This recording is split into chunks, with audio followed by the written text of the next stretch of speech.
Welcome to day one of Law Week 2024 and to this event hosted by the Victorian Inspectorate.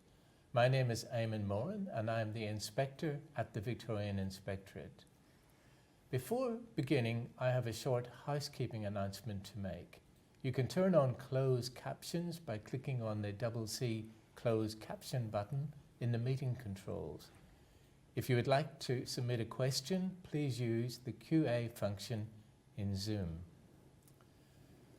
I begin this session by acknowledging the traditional owners of the land on which we are meeting today, the Wurundjeri people of the Kulin Nation, and pay my respects to their elders, past and present. As I mentioned, my name is Eamonn Moran, and I've been the Inspector at the Victorian Inspectorate since the 1st of January 2018, which is now close to 6.5 years ago. On the panel today, we have Victoria Elliott, IBAC Commissioner, Sean Morrison, the Information Commissioner, Marlo Baragwanath, the Victorian Ombudsman, and last but not least, Dr. Tim Reid, MP, the Member for Brunswick and Chair of the Integrity Oversight Committee of the Victorian Parliament. The other panel members have been in their roles for relatively short periods of time, but they have brought a wealth of knowledge and experience with them to their roles. This session gives you an opportunity to hear directly from these integrity leaders about the roles they have and their plans moving forward. Victoria, welcome. Thank you. Firstly, thank you to Inspector Moran for the opportunity to participate, and I'd like to acknowledge my fellow panellists. It's wonderful to be here today representing Victoria's integrity system. I'd like to particularly acknowledge Ms Baragwanath, who worked with IBAC closely as CEO before her important new role as the Victorian Ombudsman. It is a pleasure to be here as the Commissioner of IBAC, returning to the organisation after several years. Before my current appointment as Commissioner, I had worked at IBAC from its beginning in 2013 to 2016, establishing the Legal and Compliance Divisions. And before that, I worked as a Managing Lawyer at the Office of Police Integrity, which IBAC replaced. I most recently spent 7 years as the Deputy Public Interest Monitor, assessing the merits of warrant and other applications made by law enforcement and integrity agencies, including IBAC, to determine if they were in the public interest. So while I left IBAC and have now returned, I never left the integrity system. I understand that the ongoing success of IBAC depends on a whole of organisations' support and effective engagement with the Victorian community, including the integrity community, which I am committed to maintaining and enhancing. And having met with many of IBAC's key external stakeholders, I am pleased by the number of collaborative relationships IBAC has, including with my fellow panellists here today. Now, looking at our core work, IBAC is Victoria's independent body responsible for preventing and exposing corruption and misconduct in the public sector. This includes departments and agencies, local government, universities and schools, hospitals, plus many more. A large part of our role is oversight of Victoria Police, where we're responsible for preventing and exposing police misconduct. IBAC dedicates its resources equally on public sector corruption and police misconduct work. While our investigations often get the most exposure publicly, IBAC has an equal focus on the prevention side of its role. Our work in the prevention of public sector corruption and police misconduct includes a number of key components. We raise awareness about the effects of corruption and police misconduct. We support public sector agencies, including Victoria Police, by identifying the risks of corruption and provide tools and education to help them strengthen their policies, systems and practices. As examples, we produce guidance materials, public sector profiles and deliver presentations across the public sector. In addition, IBAC delivers fortnightly education and training programs at the Victoria Police Academy. And we create collaborative and practical recommendations for public sector and police to reduce misconduct and corruption. In this work, we also collaborate with other integrity bodies, such as those represented today, and this forum is one of the many activities we undertake to raise awareness about who IBAC is and how people can report corruption and misconduct. IBAC also has a role in detecting and exposing corruption. We can receive and assess complaints and notifications of suspected corruption or police misconduct. We undertake investigations, examinations, prosecutions, and produce public reports.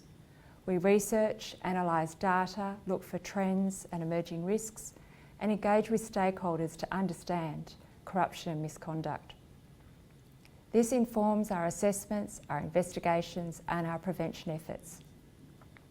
If anyone does wish to report public sector corruption or police misconduct, this can be done via phone or via our website. We can also receive anonymous information. Our work also includes an oversight role.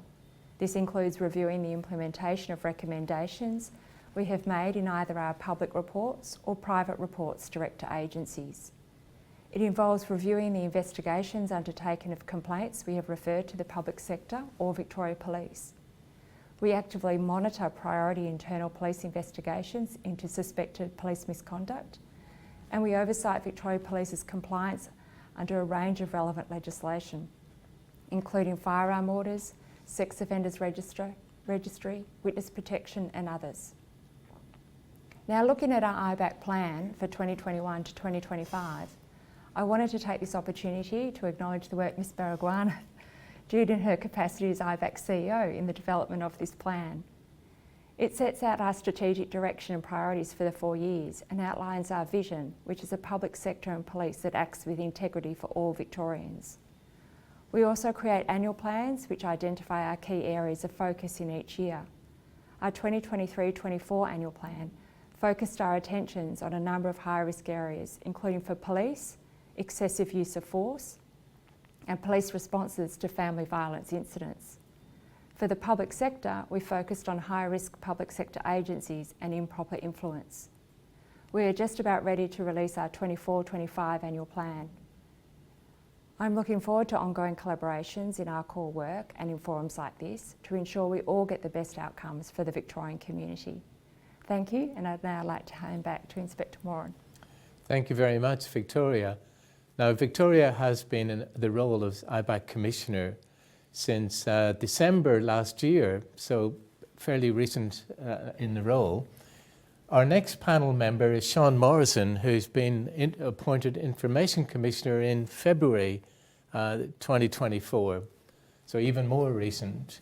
So, Sean. Thank you, Eamonn. Good morning, all, and thanks for inviting us here today for this exciting event. It's truly exciting to be in the room with fellow leaders here, and I'd like to, once again, it's great to have all commissioners here and Dr. Reid from Parliament. I'm Sean Morrison, the Victorian Information Commissioner, and I'd like to talk about this theme of people and change. The first thing that popped into my head was the well-known paradox of the ship of Theseus. If we swap out the wooden panels of a ship one by one until eventually no original panels remain, is it still the same ship or a different one entirely? There are new commissioners and agency leaders here today, myself included, and I propose that if the ship sails for the same purpose for which it always has, it remains the ship of Theseus, no matter the changes that may occur. That purpose for us as a network of oversight agencies is to protect Victorians by ensuring the integrity of the Victorian public sector. And this will continue to be our purpose regardless of any changes in leadership. Our organisations are connected by this shared goal. Our pursuit of this goal is uncompromising and sometimes places our organisations in tense relationships with both the government and with each other. However, this tension is oversight in action. It is born of our common goal and is an indicator of everyone's passion and dedication to ensuring integrity in the institutions of government. This tension extends to our shared responsibility to watch over each other, or guard the guardians, so to speak. However, this ensures that the entire integrity apparatus is fully supported with appropriate accountability measures. Our scrutiny of the public sector and the scrutiny of OVIC through the Inspectorate, IBAC, the Victorian Ombudsman and the Parliament are parts of checks of a delicate ecosystem that has checks and balances that preserve the equally delicate integrity of our liberal democratic system. We, as integrity agencies, protect the public in the inherent power imbalance between citizens and government. We strive to ensure that public organisations take seriously their responsibility to innovate intentionally and consciously, with the rights of citizens as a primary consideration. Our vision at OVIC is to foster a public sector that promotes access to information and ensures its proper use and security. We want to build relationships based on trust, where public organisations feel engaged in an ongoing, meaningful dialogue about privacy, information security, and access to information during decision-making processes. We intend to do this by creating regulatory certainty, enhancing accountability, supporting information rights, and advocating for best information practices in the public sector. In achieving these goals, we build not only public trust in us as a regulator, but public trust in the government more broadly. Transparency is critical to building public trust, and my vision is that OVIC will protect transparency by being not only a leader in regulation, but a leader in education.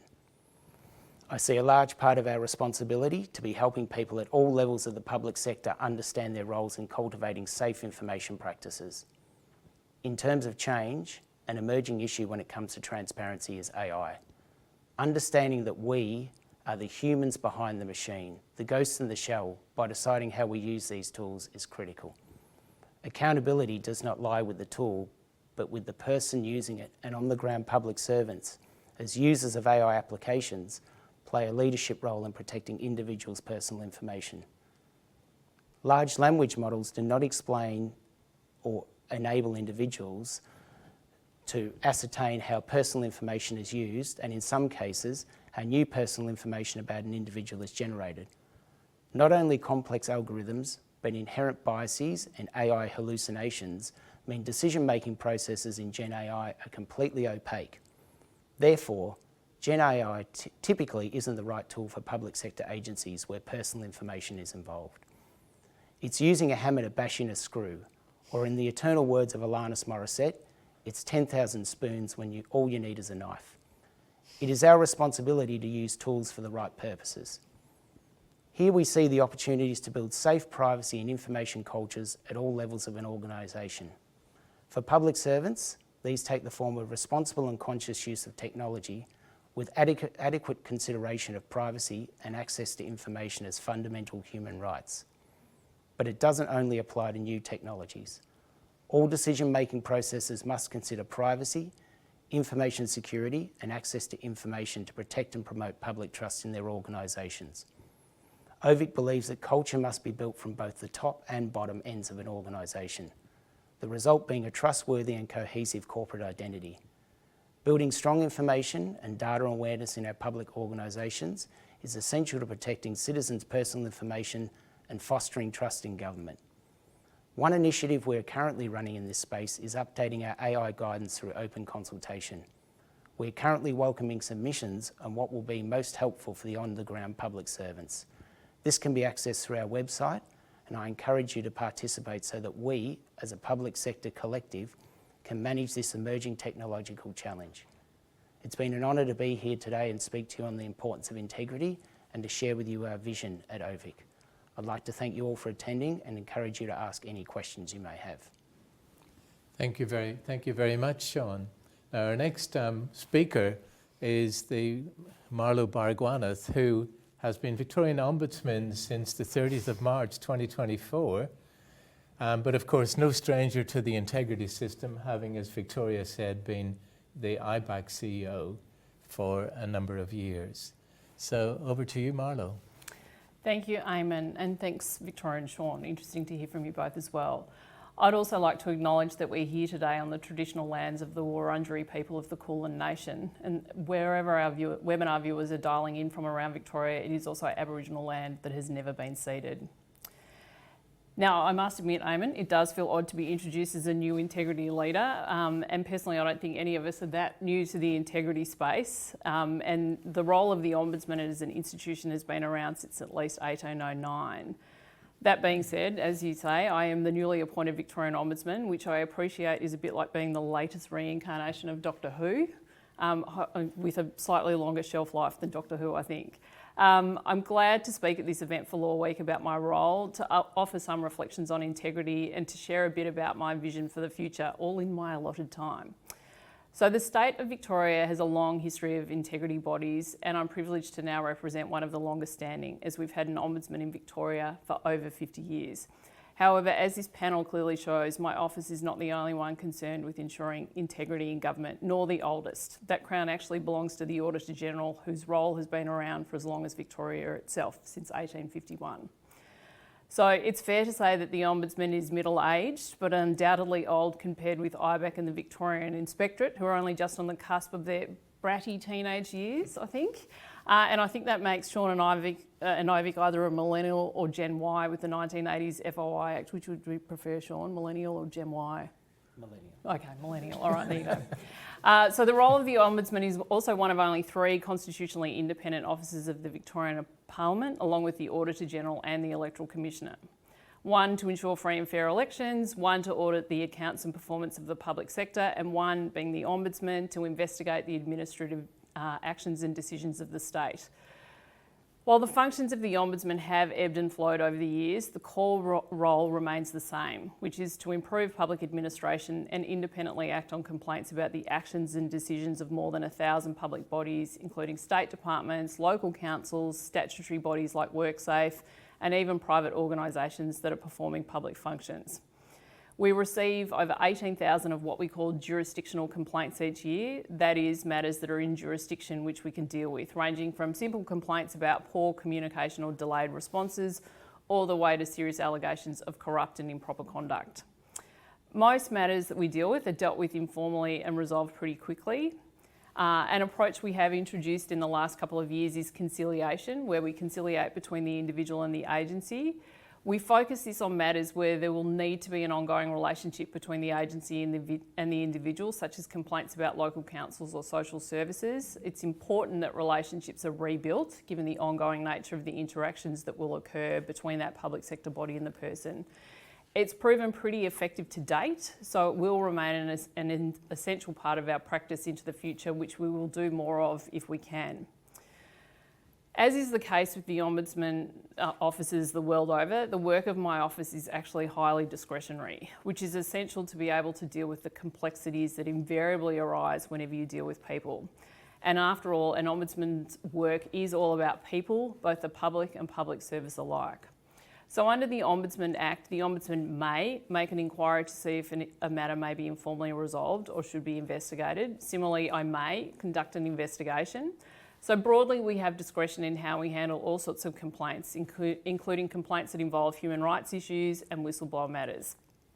I find having and exercising this discretion is essential for an effective integrity body, because it ensures the responses are flexible and proportionate to the issues at hand and all the circumstances of a matter.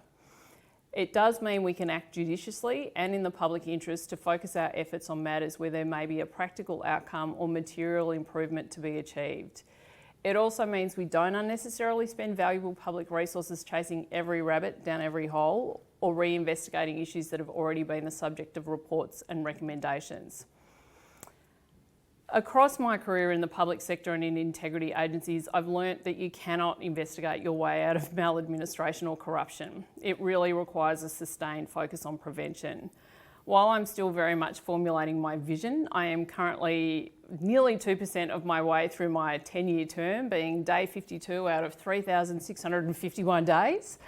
I see that a modern Ombudsman should have a well-developed prevention and capacity building function to complement the reactive work of complaints and investigations.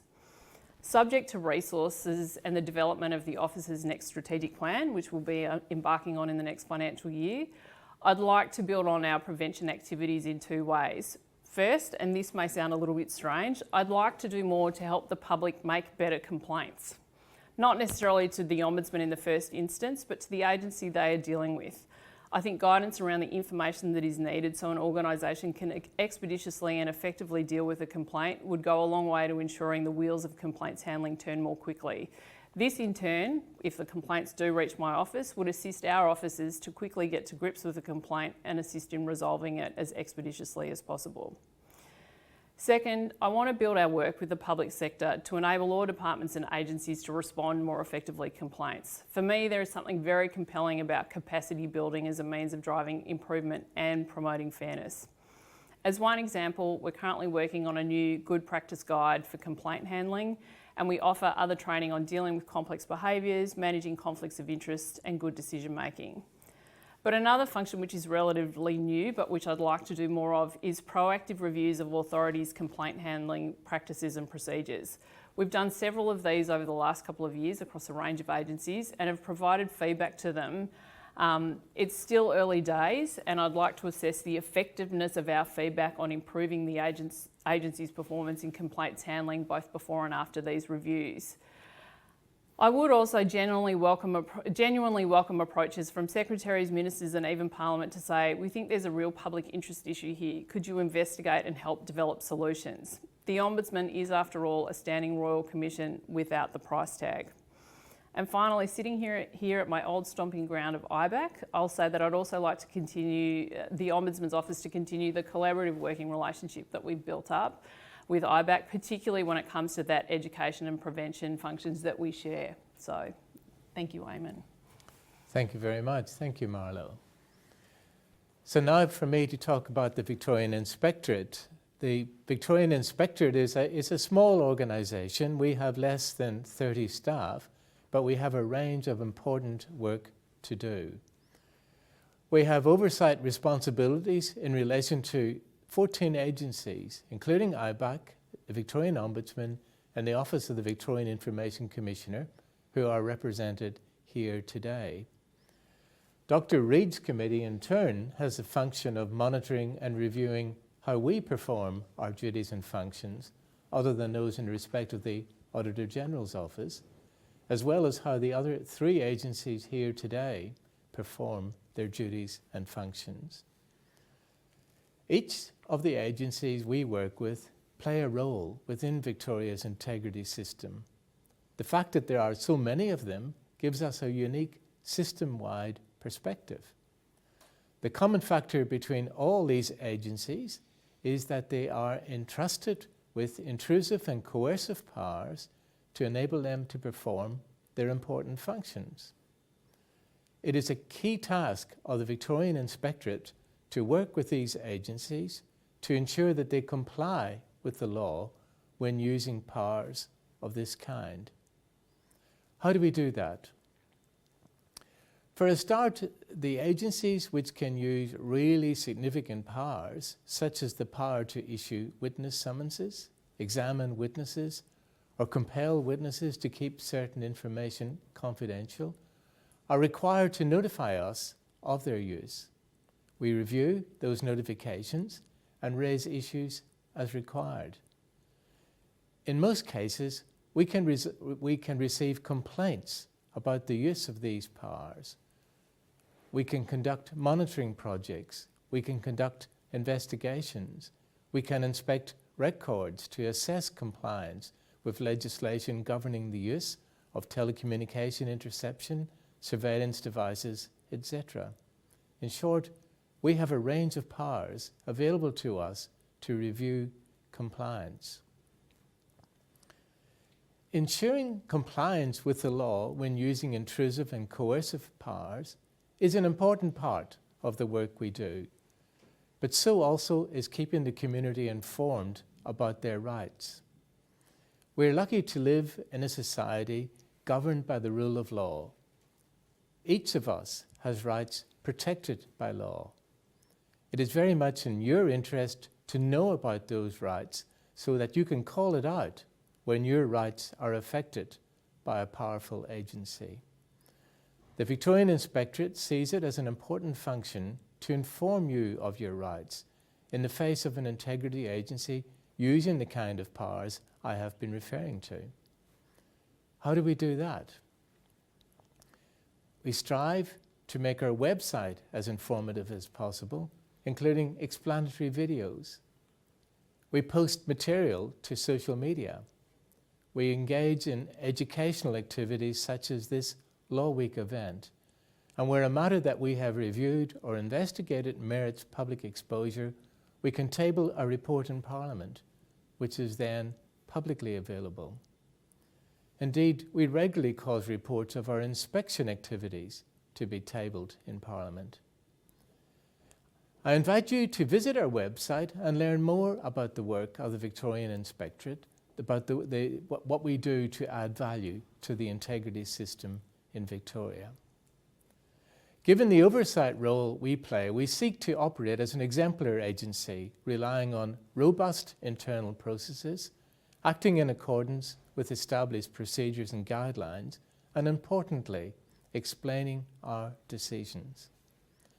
Our strategic priorities for the next 3 years centre around improving timeliness and ease of access for integrity participants, continuing to build organisational sustainability, capability, and a positive culture. Plus, related to the 2 objectives I shared earlier, addressing issues thematically to create improvements across the integrity system, and building community knowledge of rights within the integrity system.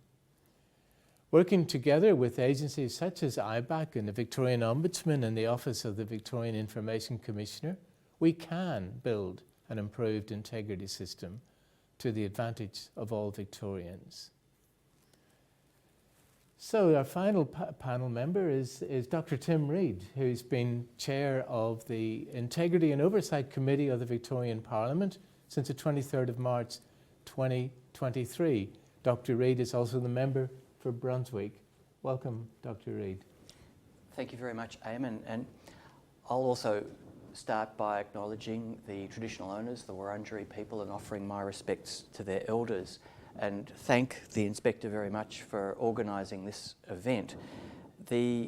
I'll talk first of all a little bit about what the Integrity and Oversight Committee, the IOC, does. So we provide oversight of the 4 agencies represented here: OVIC, the Ombudsman, the Inspectorate, and IBAC. And we look at the agency's annual reports, we look at their draft annual plans, we hold periodic inquiries, often with public hearings, and we look into aspects of their performance and the legislation that governs the operation of the agencies. We also commission independent performance audits of the agencies every 4 years. There's one underway right now, for example, or nearly complete, of the Office of the Ombudsman.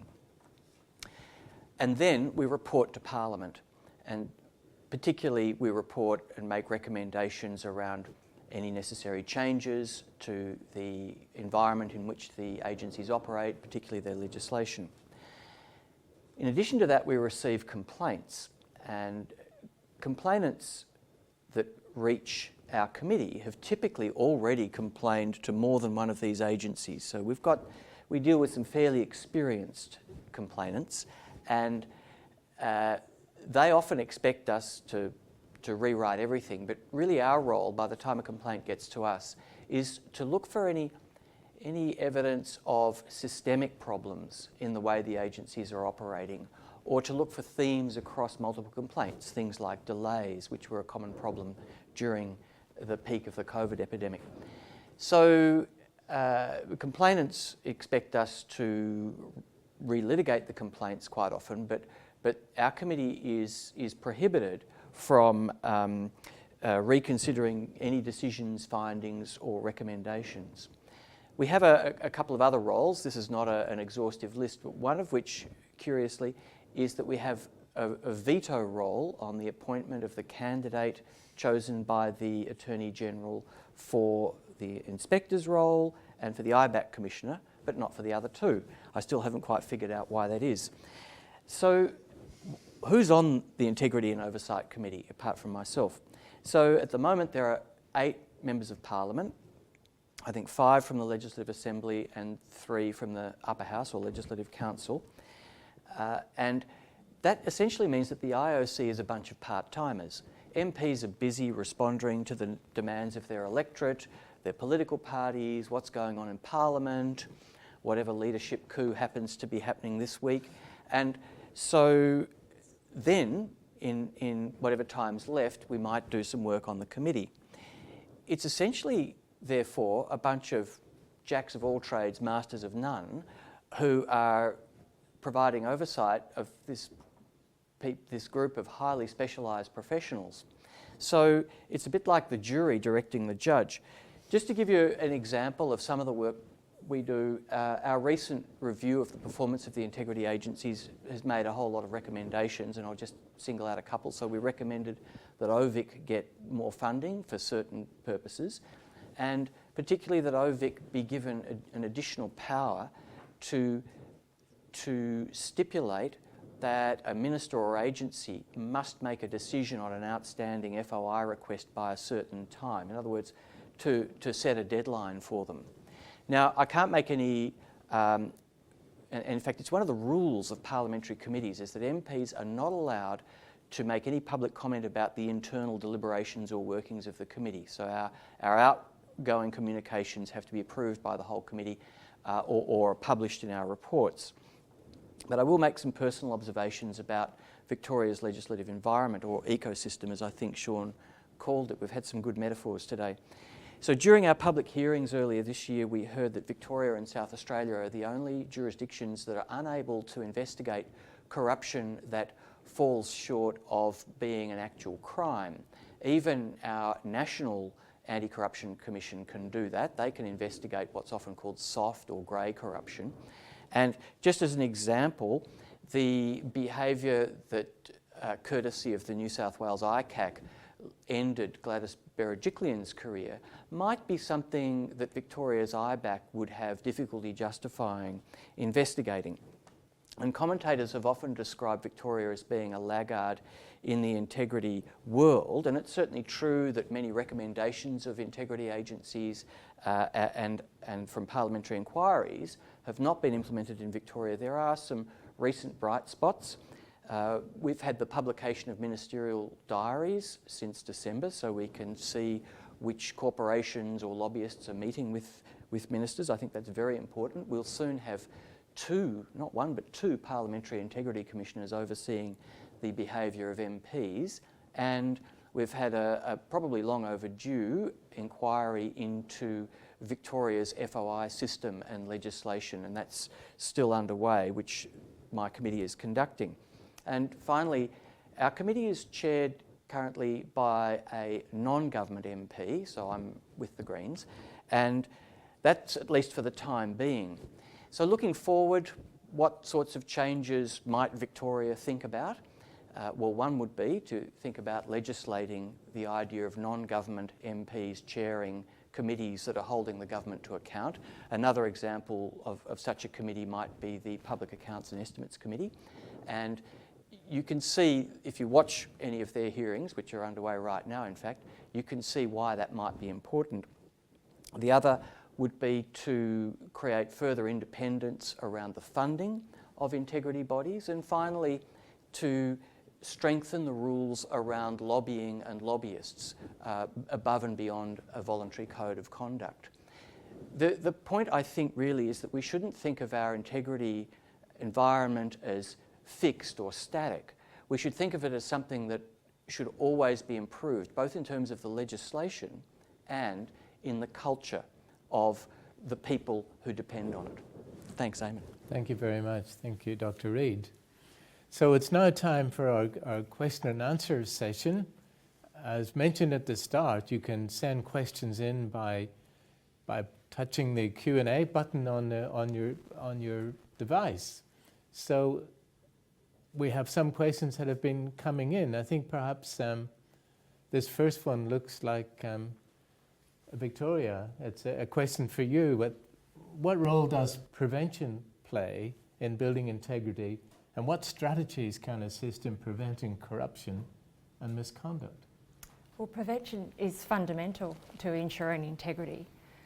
Integrity bodies exposing corruption after the fact does attract public attention and does have a preventative value, but complementing this with efforts to increase misconduct and corruption resistance is key to achieving more sustainable and collaborative approaches to strengthening integrity. And public sector agencies have a key role, or key leading role in fact, to undertake preventative efforts within their own organisations. And key for integrity bodies such as ourselves is to ensure that they have the information and resources to build that capability. For IBAC, our corruption prevention strategies to ensure public sector agencies can achieve this is based around 5 main pillars. The first would be to understand the corruption prevention or the corruption landscape, and to have the knowledge and information to guide the prevention work, to measure impact and to influence reform. The second is to provide accessible, responsive and tailored information to the public and public sector agencies as to corruption risks and how to prevent it. A third pillar of ours is to undertake targeted engagement with public sector agencies with them to promote their preventative efforts and for them to build their own capability. Fourth is embedding prevention in all of our corruption exposure work. And our fifth pillar is working with all of the integrity agencies to ensure that we have a system-wide approach that is consistent. Thank you very much, Victoria. Marla, would you have? Yeah, I do have some reflections on prevention, and I agree with everything that Victoria said, and that's very much the approach that IBAC has. As I sort of said, you can't investigate your way out of corruption and maladministration. As much as you like to say that there's only 30 people in your organisations, none of our agencies are particularly large. Our jurisdiction is a public sector of several 100,000 people. If we wanted to investigate and that was the only tool we had, it'd be like playing a game of whack-a-mole and we would never keep up with it. So prevention's really key. I think the thing that I find most pleasing is any discussions I've ever had with people in leadership positions across the public sector is they all want you to give them information about what the risks are of corruption or maladministration because they want to deal with it in their own backyard. No one wants to be investigated by the Ombudsman or IBAC. No one wants to have complaints made about them to either of our agencies. So they are keenly aware of the fact they need to put in practices, procedures, policies, approaches and provide leadership about what is good practice, what will make sure that they're not engaging in maladministration and corruption, how can they have confidence in organisations that are often very large, that things are operating as they should be. So I think prevention and leadership are probably the 2 key things for me to prevent the corruption, misconduct and maladministration in sort of my context. So it's the main game. In actual fact, the investigations that we conduct are arguably to inform our prevention strategies and to identify what risks are out in the sector so we can inform people so they can prevent. It's funny that people view these agencies as predominantly investigative bodies, where I would say what we really need to do is prevent, but the investigations inform the prevention. So it's kind of a bit of a cyclical thing. So yeah, they're critical. Thank you very much, Marlo. Sean, it looks like there's a question for you as the OVIC Commissioner. How do you plan to address and make progress to engage with the public of Victoria around integrity? Thanks for that question. Look, I think firstly, and it may sound counterintuitive, we intend to engage with the public by first engaging with the institutions that they're dealing with or they may have a complaint or an issue with, because as Dr. Reid referred to earlier, they're looking at what's coming through the themes with regulators, etc. So you only have complaints or issues where you have an agency that hasn't complied with the law or had due procedural fairness with someone. So we're engaging with agencies. As I said before, the focus for OVIC is to have regulatory certainty so agencies know what the expectations are, and also engagement with them around education. So if we educate agencies first, hopefully members of the community will be engaged through the services they're dealing with, through educative materials, with privacy notices, with issues around information security. But putting that aside, the second way we engage with the community is we have a registry at OVIC. It's quite important that people can call and speak to someone or email and have that first point of contact. It's a very important facility we have. We note that during the pandemic, many frontline services of some agencies were closed. So it's the equivalent of a digital walk-in service.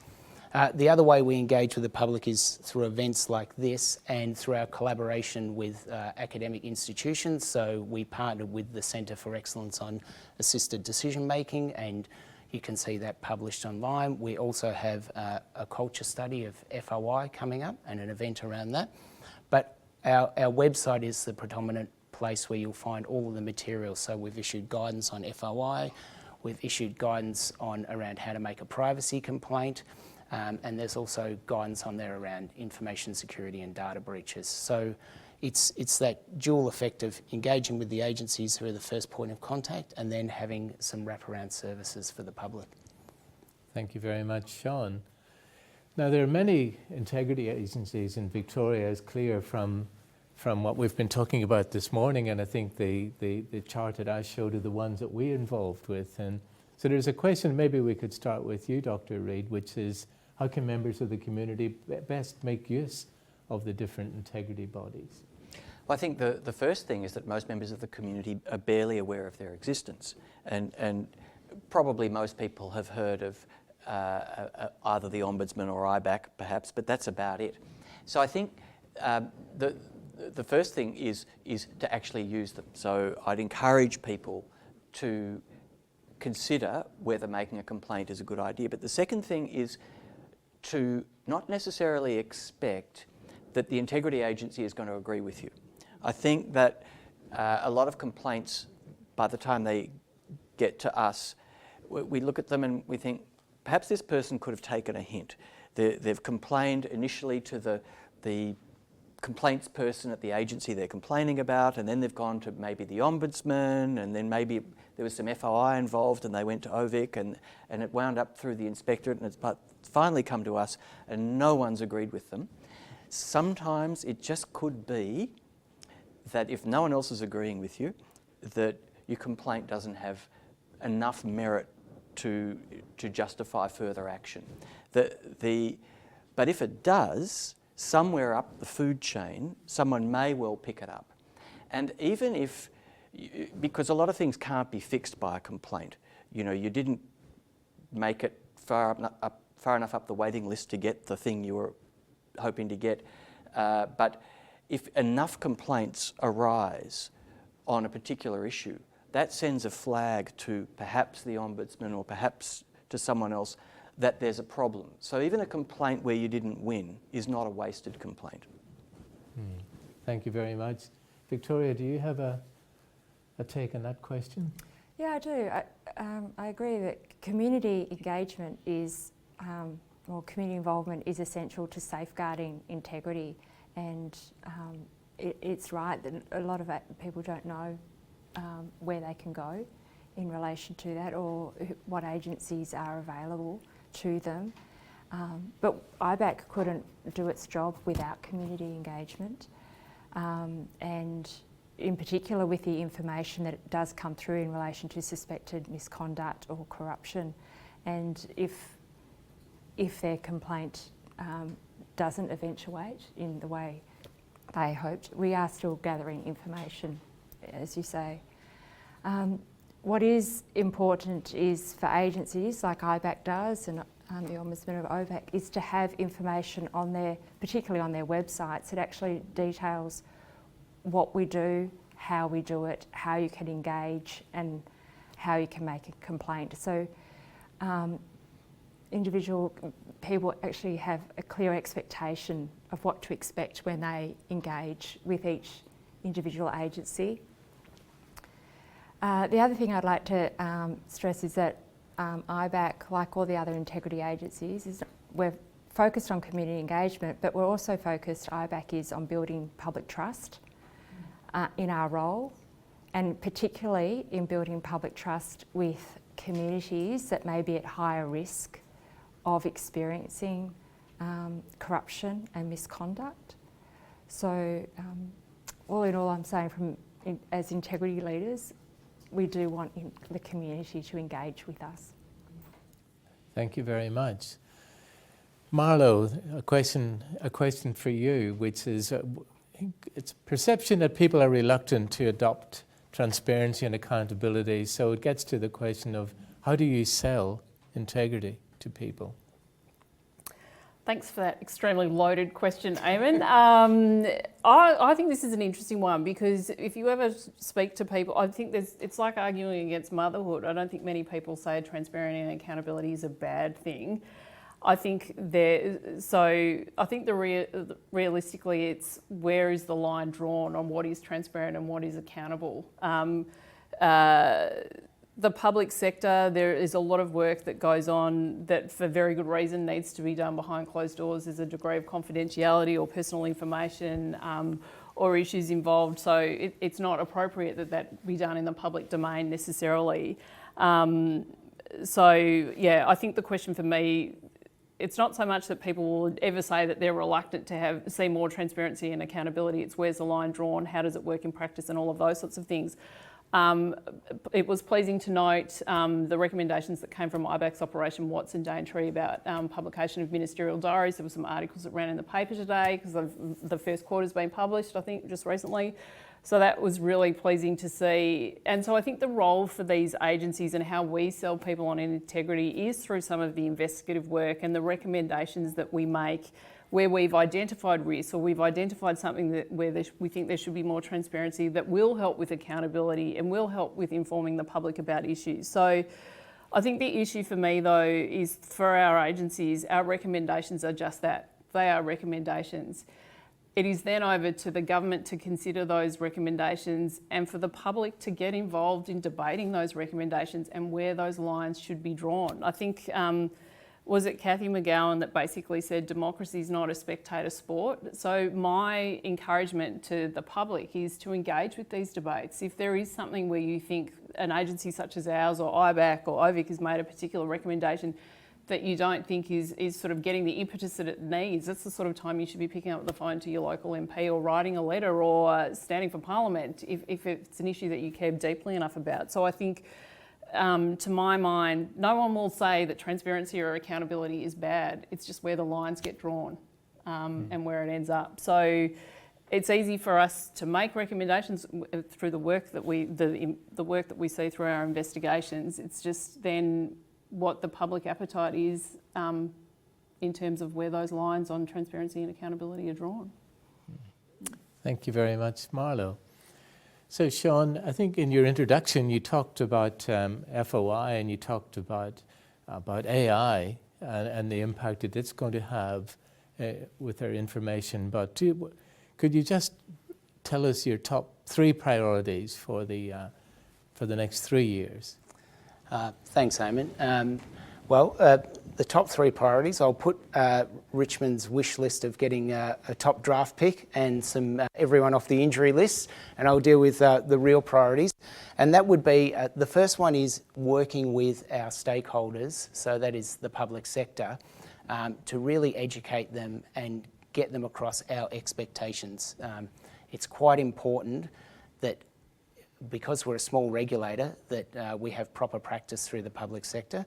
So our priority is that co-delivery model, and as a regulator we want to be seen as someone who walks softly and carries a big stick, so to speak, in that we're going to investigate the most egregious breaches, but really we're looking at the sort of soft power here of trying to work with agencies. The second priority is to get ahead of the curve with AI, as we've referenced before. It's coming, it's here. There's very little guidance about it so far, and we want to make sure that we're a regulator that's front-footing that. We already have guidance on our website around the use of ChatGPT in the public sector and also Microsoft Copilot. And so we don't want to be a regulator that's just reacting to AI.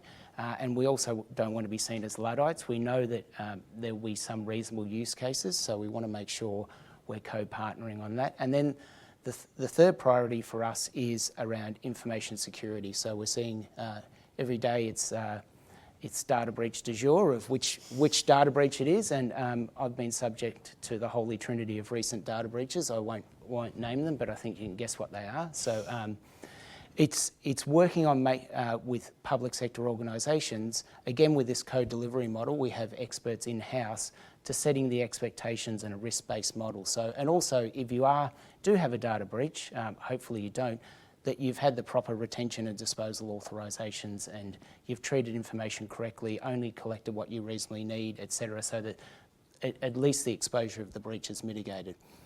On the wish list, of course, is privacy and FOI reform. We'll leave FOI reform in Dr. Reid's hands, but we'll continue to push for reform and make sure that Victoria is a world leader in those two domains. Thank you very much, Sean. Dr. Reid, there's a question about, do any of our new integrity leaders have any reflections on the challenges of enforcing public sector integrity? Do you have any reflections on that topic? Certainly. So one of the things that's emerged particularly in our current inquiry, and it's been raised in the public hearings on FOI, is the importance of culture in an agency. And this doesn't just apply to information management, this applies to integrity. And so a culture of identifying and responding to conflicts of interest, a culture of openness, these things really have to be set and maintained from the top. And I think stories are very important in helping to set culture. So I think that probably watching a couple of episodes of Utopia should be mandatory for anyone taking up a new position. And I think that the interaction between ministerial staff and the public service is something that continues to require scrutiny. It's not to say it's always problematic, but it's probably partly culture setting.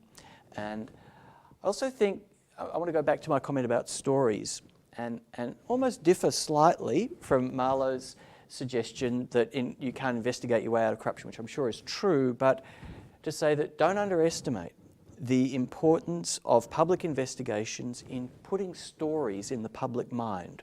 Because the next person I bump into at the coffee shop probably doesn't think much about our integrity architecture, but they might remember a story about a property developer funding an MP's election campaign, for example. And it's those kinds of stories that I think are a good way to communicate our work.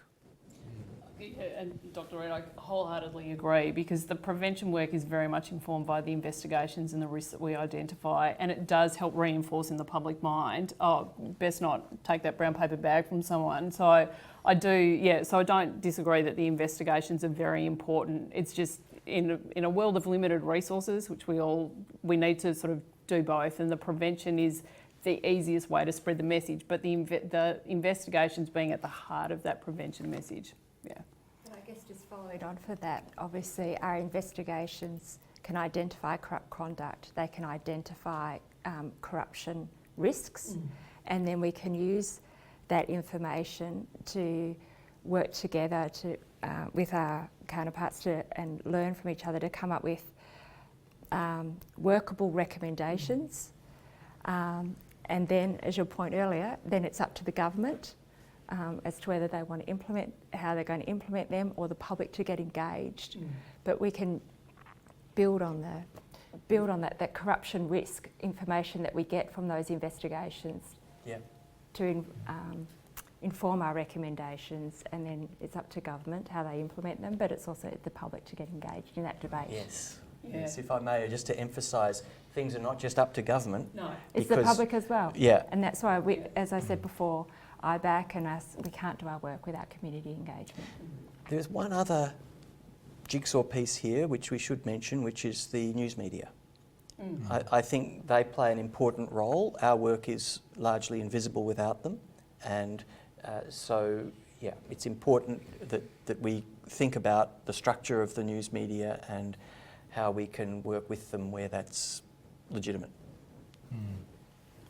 I think it's a very good point. I think a lot of what we do is behind closed doors, and it really isn't seen in the public arena. I think we're just about out of time now, and so I want to thank everyone who has joined us here today, including our presenters as well as the people behind the scenes, especially the IBAC staff who made this possible. I'm sorry we didn't have enough time to answer all the questions that were sent through. We will have a copy of this presentation will be available on the Victorian Inspectorate website and on the other agency websites, I think, in the coming weeks. In the meantime, I encourage everyone to have a look at what other Law Week events are happening. There's a whole range of events across the state happening in Law Week, and it's a good thing to tune in and find out lots more about how the law works in the community. We value your feedback, so please take a couple of minutes to fill out a short feedback form that you can access by clicking the QR code on the screen, or you can follow the link below the QR code. And thank you for joining us today. Thank you all very much. Thank you. Thanks, Eamonn. Thank you. Bye.